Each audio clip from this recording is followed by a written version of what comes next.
Hi everyone, চলে আসছি নতুন একটা রেসিপি নিয়ে। আজকের বানাবো নিরামিষ কেক। এটা বানানোর জন্য চালের গুঁড়ো, ইনো আর কিছুটা বাদাম, চিনি লাগবে পরিমাণ মতো, দুটো খেজুর লাগবে। প্রথমেই আমি চালের গুঁড়োটার ওপরে একটু নুন দিয়ে এবার ওপর নাড়িয়ে নেবো, কারণ পুরোপুরি মিষ্টি লাগলে নুনের ভাবটা না লাগলে একটু অন্যরকম লাগবে। একদম সামান্য নুন দেবো।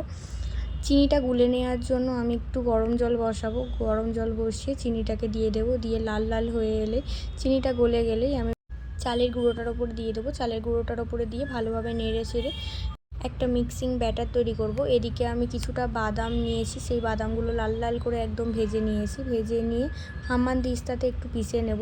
নিয়ে ছালটাকে ছাড়িয়ে দেবো, মানে ছালটা উঠে যাবে, একটু কোনো কিছু হাওয়া টাওয়া দিয়ে প্রেস করলে এটা উঠে যাবে। দিয়ে এর ওপরে যে বাদামটা একটু দিয়ে পুরোপুরি ঘুরিয়ে নিয়েছি, যাতে পুরোপুরি বাদামটা মিশে যায় সব কেকের মধ্যে।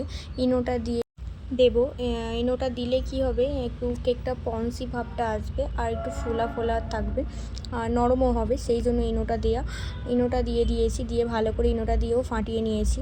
ভালো করে ইনোটা দিয়ে ফাটানো হয়ে গেলে যে বাটিটায় আমি কেকটা বসাবো, সেই বাটিটা একটু তেল দিয়ে দেবো, যাতে গায়ে না লেগে যায়, মানে কেকটা যাতে মানে যখন হয়ে যাবে পুরোপুরি উঠে যায়, সেই জন্যই দিয়ে দেবো। তারপর ওই বাটিটার ভিতর যে ব্যাটারটা তৈরি করেছিলাম সেটা দিয়ে দেবো। তারপর খেজুরগুলো আমি একদম কুচি কুচি করে নিয়েছি, খেজুরগুলো দিয়ে দেবো। প্রথমে লাল খেজুরটা আমি দিয়ে দেবো, তারপর হলুদ খেজুরটা আমি একদম কুচি কুচি করে নিয়েছি, সেটা ছড়িয়ে দেবো। বাদামগুলো যে ভেজে রাখা পেস্ট করে মতো রেখেছিলাম, সেগুলো এর উপরে দিয়ে দেবো। এটা দিলে হবে কি, ফ্লেভারটাও সুন্দর আসবে। দুটো এলাচ নিয়েও দিতে পারো গন্ধের জন্য, সুন্দর একটা সেন্ট বেরোয়। এবার একটা কড়াই, একটু পাত্রে জল নিয়ে নিয়েছি, পুরোপুরি একদম গ্যাসের এতে দেবো না। একটা পাত্রে জল নিয়ে তার উপরে আমি একটা স্টিক বসিয়ে নিয়েছি। নিয়ে কেকটা হয়েছে কি হয়নি একটা কাঠির সাহায্যে আমি 40 মিনিট পর চেক করে দেখলাম যে কাঠির গায়ে আর তৈরি হয়ে গেছে নিরামিষ কেক।